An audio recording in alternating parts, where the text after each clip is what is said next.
The Assassin's Club by Nicholas Blake. No, thought Nigel Strangeways, looking round the table. No one would ever guess. Ever since, a quarter of an hour ago, they had assembled in the anteroom for sherry, Nigel had been feeling more and more nervous. A nervousness greater than the prospect of having to make an after-dinner speech seemed to warrant. It was true, as the guest of honour, something more than the usual post-prandial convivialities would be expected of him. And of course, the company present would, from its nature, be especially critical. But still, he had done this sort of thing often enough before. He knew he was pretty good at it. Why the acute state of jitters, then? After it was all over, Nigel was tempted to substitute foreboding for jitters, to wonder whether he oughtn't to have proclaimed these very curious feelings, like Cassandra, from the housetop, even at the risk of spoiling what looked like being a real peach of a dinner party. After all, the dinner party did get spoiled anyway, and soon enough too. But taking all things into consideration, it probably wouldn't have made any difference. It was in an attempt to dispel this cloud of uneasiness that Nigel began to play with himself the old game of identity guessing. There was a curious uniformity amongst the faces of the majority of the 20-odd diners. The women, there were only 3 of them, looked homely, humorous, dowdy and be damned to it. The men, Nigel finally decided, resembled in the mass sanitary inspectors or very minor civil servants.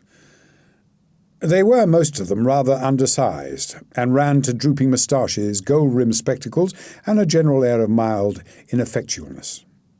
There were exceptions, of course. That elderly man in the middle of the table, with the face of a dyspeptic and superannuated bloodhound. It was not difficult to place him.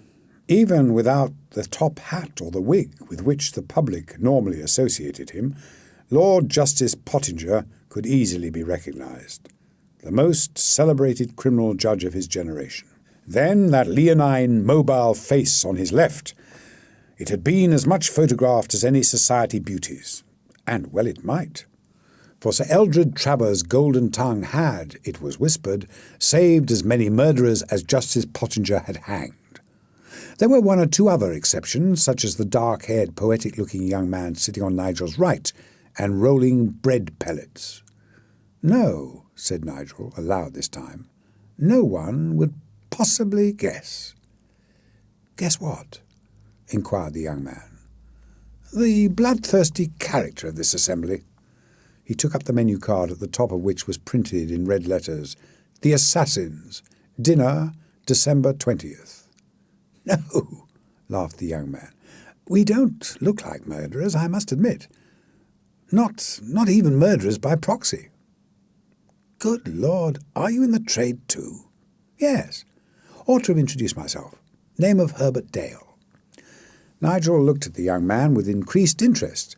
Dale had published only 2 crime novels, but he was already accepted as one of the elite of detective writers. He could not otherwise have been a member of that most exclusive of clubs, the Assassins. For apart from a representative of the bench, the bar and Scotland Yard, this club was composed solely of the princes of detective fiction. It was at this point that Nigel observed 2 things. That the hand which incessantly rolled bread pellets was shaking, and that on the glossy surface of the menu card Dale had just laid down, there was a moist finger mark. "Are you making a speech too?" Nigel said. "Me? Good Lord, no. Why?" "I thought you looked nervous," said Nigel in his direct way. The young man laughed a little too loudly, and as though that was some kind of signal, one of those unrehearsed total silences fell upon the company.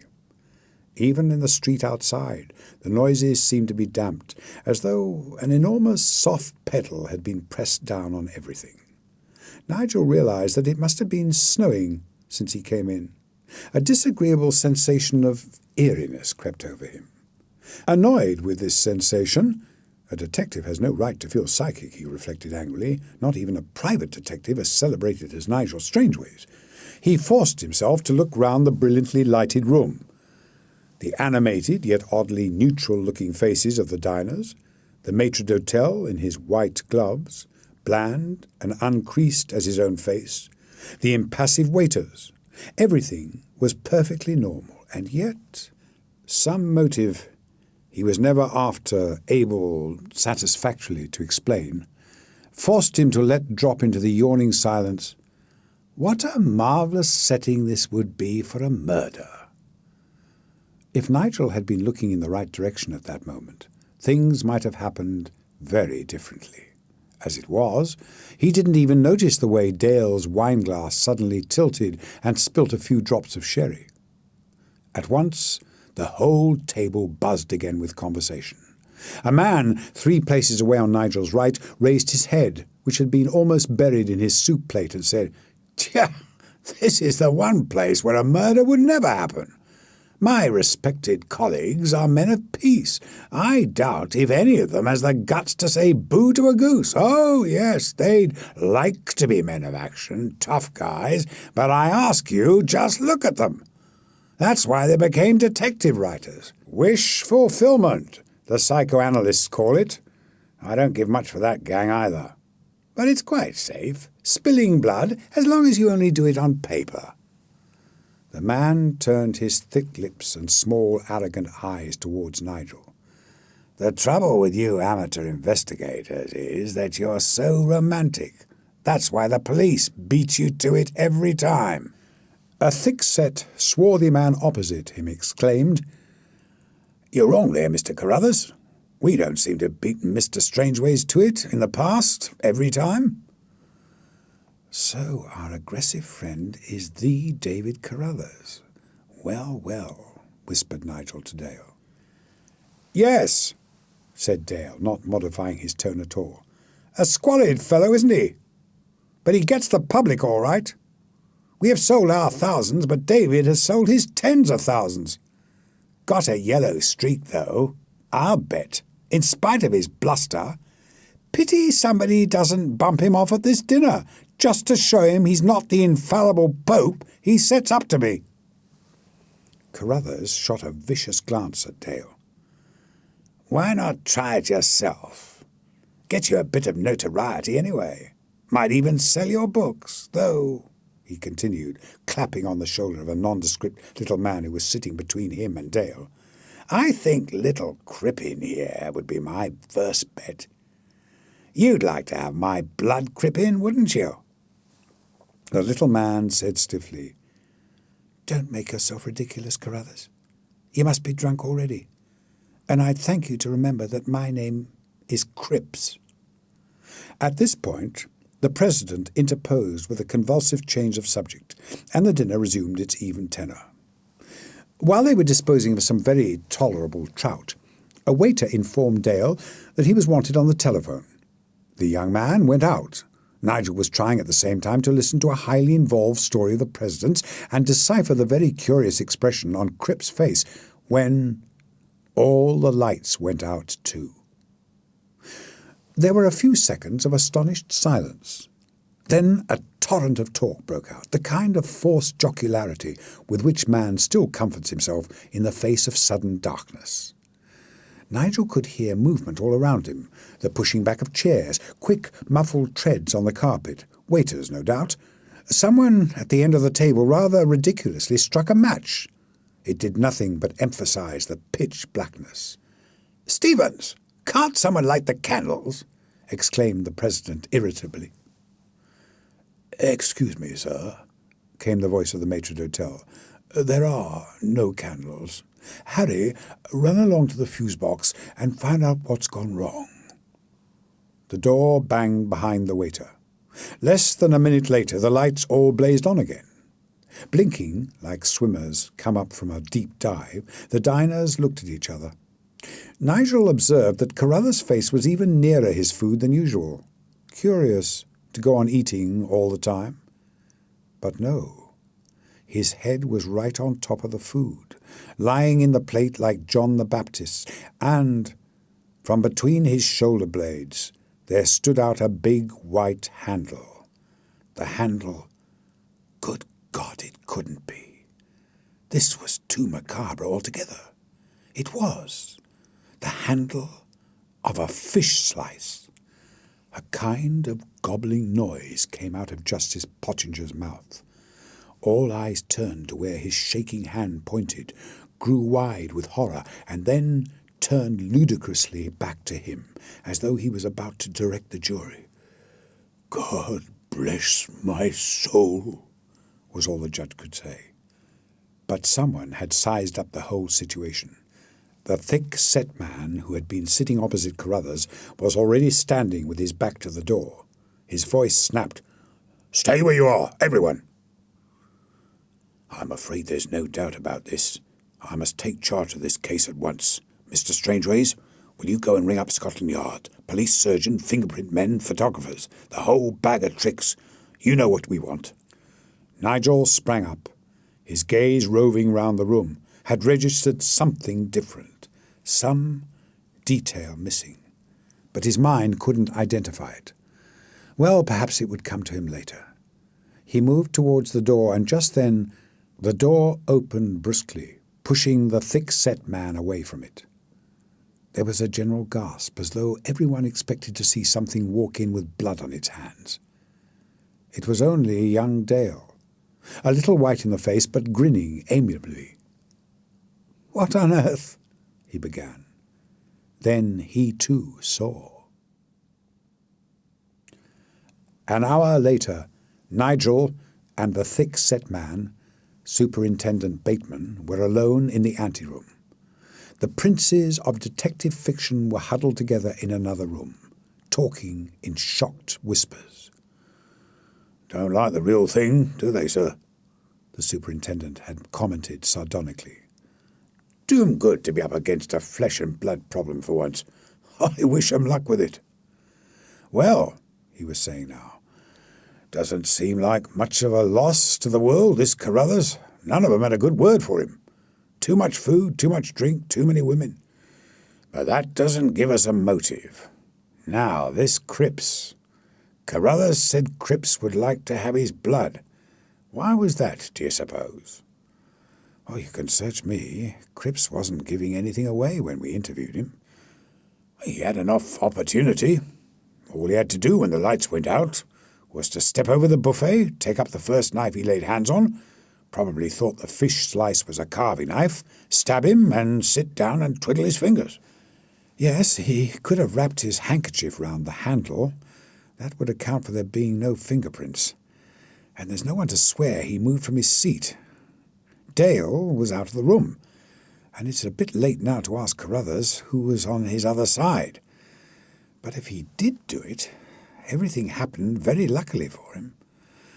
"Oh, then there's young Dale himself," said Bateman, biting the side of his thumb. "Talked a lot of hot air about bumping Carruthers off before it happened. Might be a double bluff. You see, Mr. Strangeways, there's no doubt about that waiter's evidence. The main switch was thrown over. Now what about this? Dale arranges to be called up during the dinner, answers call, then goes and turns off the main switch, in gloves, I suppose, because there's only the waiter's fingerprints on it. Comes back, under cover of darkness, stabs his man, and goes out again." Ruminated Nigel. "But the motive?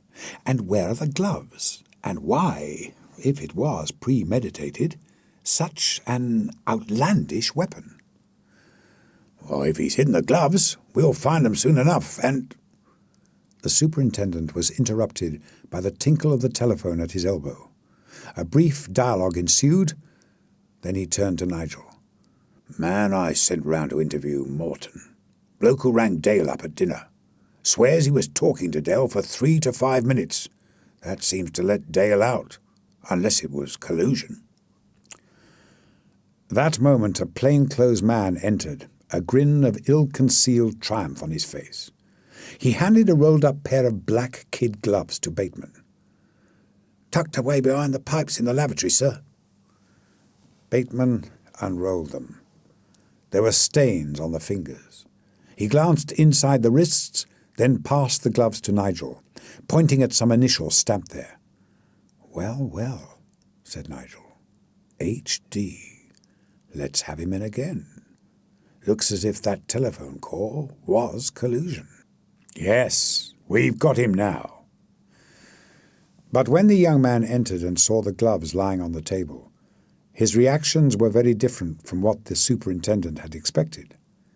An expression of relief instead of the spasm of guilt passed over his face. "Stupid of me," he said. "I lost my head for a few minutes after. But I'd better start at the beginning. Carruthers was always bragging about his nerve and the tight corners he'd been in and so on. A poisonous specimen. So Morton and I decided to play a practical joke on him. He was to phone me up. I was to go out and throw the main switch, then come back and pretend to strangle Carruthers from behind. Just give him a thorough shaking up and leave a blood-curdling message on his plate to the effect that this was just a warning, and next time the unknown would do the thing properly. We reckoned he'd be gibbering with fright when I turned up the lights again. Well, everything went all right till I came up behind him, and then I happened to touch that knife, and I knew somebody had been there before me, in earnest. Afraid I lost my nerve then, especially when I found I'd got some blood on my gloves. So I hid them and burnt the spoof message. Damn silly of me.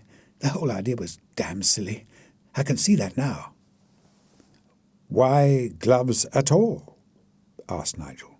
"Well, they say it's your hands and your shirt front that are likely to show in the dark, so I put on black gloves and pinned my coat over my shirt front. And I say," he added in a deprecating way, "I don't want to teach you fellows your business, but if I had really meant to kill him, would I have worn gloves with my initials on them?" "That is as it may be," said Bateman coldly. "But I must warn you that you are in—" "Just a minute," Nigel interrupted. "Why should Cripps have wanted Carruthers' blood?" "Oh, you better ask Cripps. If he won't tell you, I don't think I ought to." "Don't be a fool. You're in a damn tight place and you can't afford to be chivalrous." "Very well. Little Cripps may be dim, but he's a good sort.